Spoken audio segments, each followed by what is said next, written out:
할렐루야! 네, 반갑습니다. 어느새 이제 8월 첫 번째 주 수요 말씀 식사 시간입니다. 오늘도 식사 맛있게 하셨는지요? 자, 이번에는 저희가 영의 말씀 식사, 영적인 말씀으로 저희들의 마음을 채우는, 신앙을 채우는 식사 시간 가지도록 하겠습니다. 첫 번째 식사 메뉴는 하나님의 약속입니다. 하나님의 약속이라는 이 찬양을 여러분과 함께 나누면서 신명기에서 나오는 하나님의 약속, 언약에 대해서 묵상하기를 원합니다. 하나님의 약속 찬양 나누시겠습니다.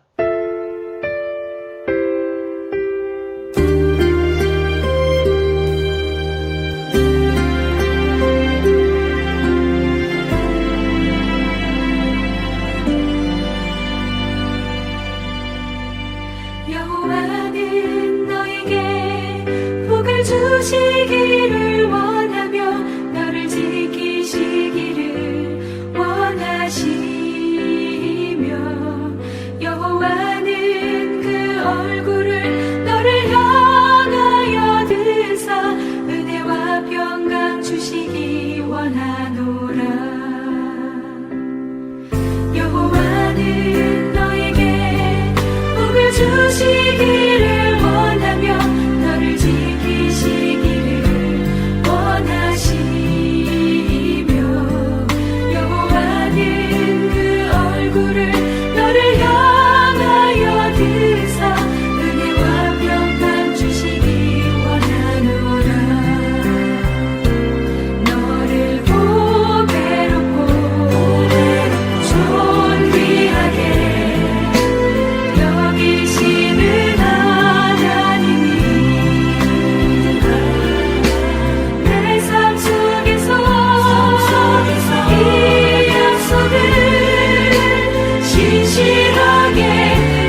주시기를 원하며 너를 지키시기를 원하시며 여호와는 그 얼굴을 너를 향하여 드사 은혜와 평강 주시길 원하노라.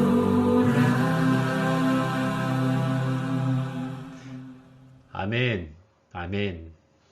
하나님께서 저와 여러분에게 복의 복을 주시길 원하십니다. 기도하겠습니다. 신실하신 주님, 8월의 첫 번째 주 수요 말씀 식사 시간입니다.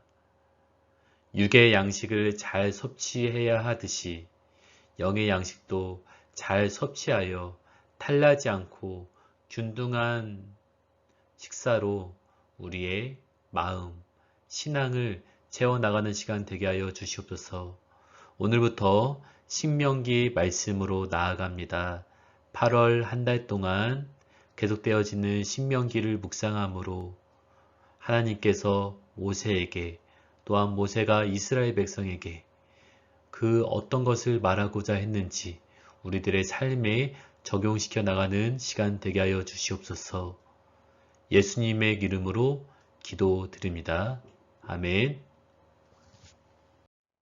네, 오늘부터 4번, 8월의 4번 수요 예배 시간에 신명기를 토막 내어서 함께 말씀을 연구하고 또 깨닫는 시간 가지려고 합니다.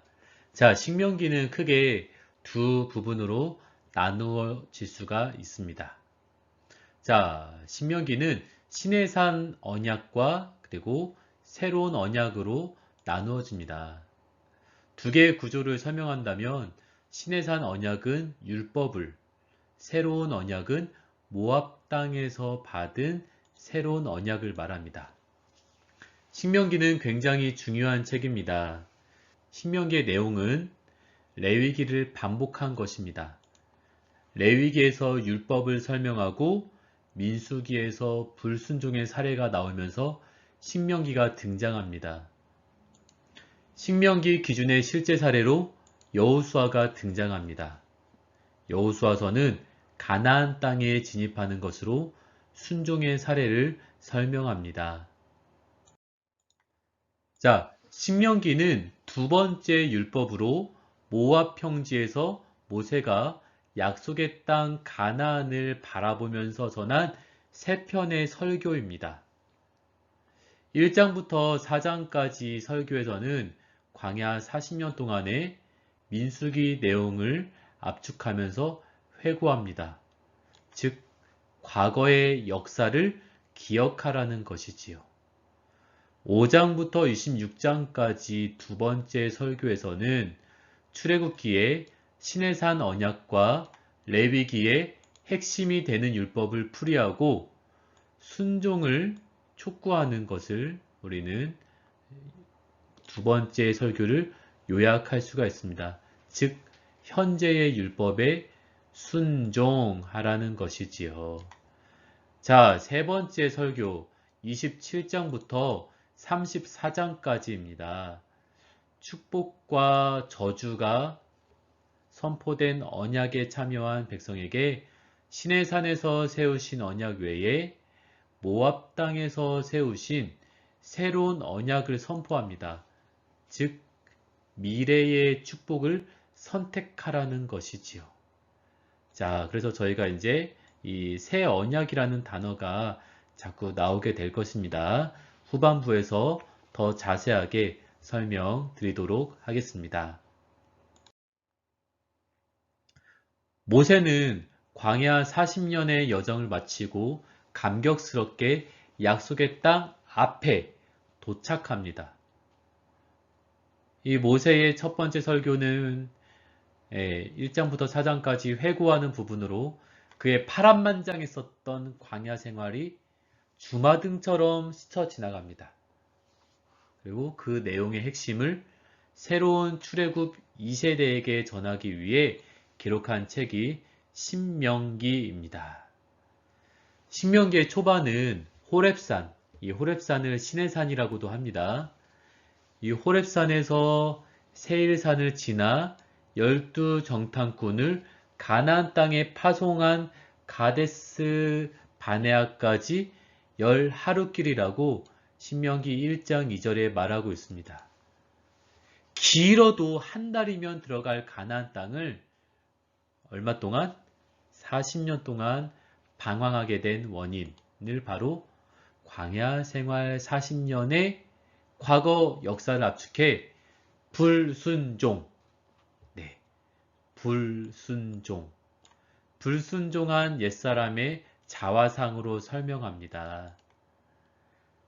40년 동안의 광야 생활을 회고하고 있는 첫 번째 설교는 하나님의 약속을 믿지 못한 것, 더 나아가 하나님을 제대로 믿지 못한 것을 말합니다. 히브리서에서는 좀 더 간단하게 하나님의 약속을 믿지 않는 자들은 약속의 땅에 들어갈 수 없다고 말합니다. 그러나 약속을 믿는 자들에게는 약속의 땅을 상징하는 안식에 들어갈 수 있다고 하죠. 광야 같은 세상에서 옛사람의 행위로는 하나님의 말씀에 순종할 수는 없지만 새 사람의 믿음은 순종할 수 있음을 설명하는 것입니다. 그래서 복음은 예수 그리스도를 믿어 하나님에게 순종하게 됩니다. 자, 두 번째 설교 5장부터 몇 장까지? 26장까지죠. 새로운 출애굽 2세대에게 시내산에서 세우신 율법을 전수하고 그리고 또 아브라함과 세우신 언약과의 차이점을 5장 2절부터 3절까지에 설명하고 있습니다. 모세는 하나님이 조상들과 세우신 시내산 언약은 오늘 여기 살아있는 우리 5장 3절에 나오죠. 곧 출애굽 2세대와 맺으신 것이라며 계속적인 유효함을 말하고 있습니다. 출애굽 후에 주신 시내산 언약의 핵심이 되는 십계명에 대해 예수님은 하나님과 이웃을 사랑하라는 계명이라고 말씀하고 있습니다.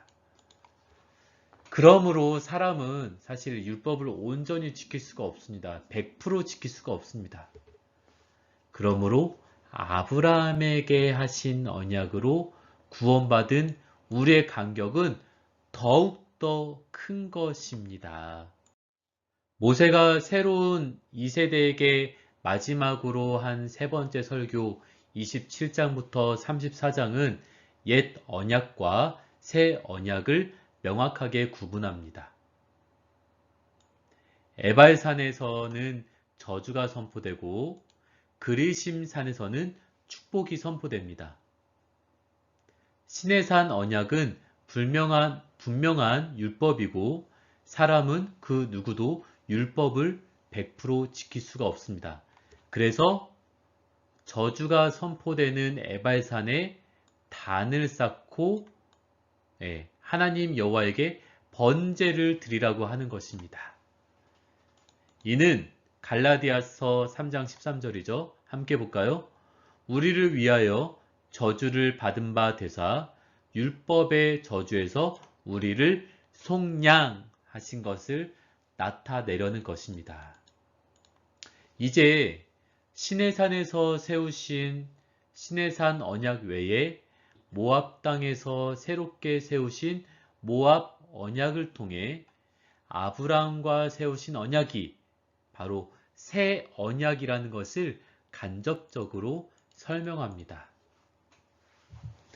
새로운 모압 언약에는 모든 공동체, 즉 미래 세대까지 그렇게 포함됩니다. 즉 하나님은 시내산 율법을 주시기 전에 아브라함과 맺으신 언약으로 하나님의 백성을 구원하실 계획을 가지고 계셨습니다. 이는 아브라함과 맺으신 이 언약 덕분에 약속의 땅에 들어가게 된 것입니다. 자, 오늘은 신명기의 개관을 살펴보았습니다. 그러니까 처음부터 끝까지 전체적인 맥락을 일단 좀 간단하게 수박 겉핥기식으로 간단하게 살펴보았고요. 이제 다음 주부터는 모세의 설교에 대해서 아주 구체적으로 들어가면서 거기서 키포인트가 무엇인지, 그리고 그것이 우리들의 삶에 어떻게 적용되어야 하는지에 대해서 함께 또 신앙으로 걸어가 보는 시간을 가져보도록 하겠습니다. 여러분, 성경은 혼자 읽게 될 때 좀 어렵고 낯설 때가 있지만은 이렇게 말씀에 대한 보조적인 도구가 들어갈 때 조금 더 성경이 쉽게 읽혀지고 조금 더 쉽게 이해가 될 것입니다. 존경하는 여러분, 우리가 코로나로 인해서 집에 많은 시간을 가지게 되는데 그때 우리가 말씀을 열어 하나님과 소통하는 그러한 시간이 되길 주님의 이름으로 축원드립니다. 우리 함께 주기도문으로 수요 말씀 식사를 마치도록 하겠습니다. 하늘에 계신 우리 아버지여, 이름이 거룩히 여김을 받으시오며 나라의 임하옵시며 뜻이 하늘에서 이룬 것 같이 땅에서도 이루어지이다. 오늘날 우리에게 일용할 양식을 주옵시고 우리가 우리에게 죄 지은 자를 사하여 준 것 같이 우리 죄를 사하여 주옵시고 우리를 시험에 들게 하지 마옵시고 다만 악에서 구하옵소서. 대개 나라와 권세와 영광이 아버지께 영원히 있사옵나이다. 아멘.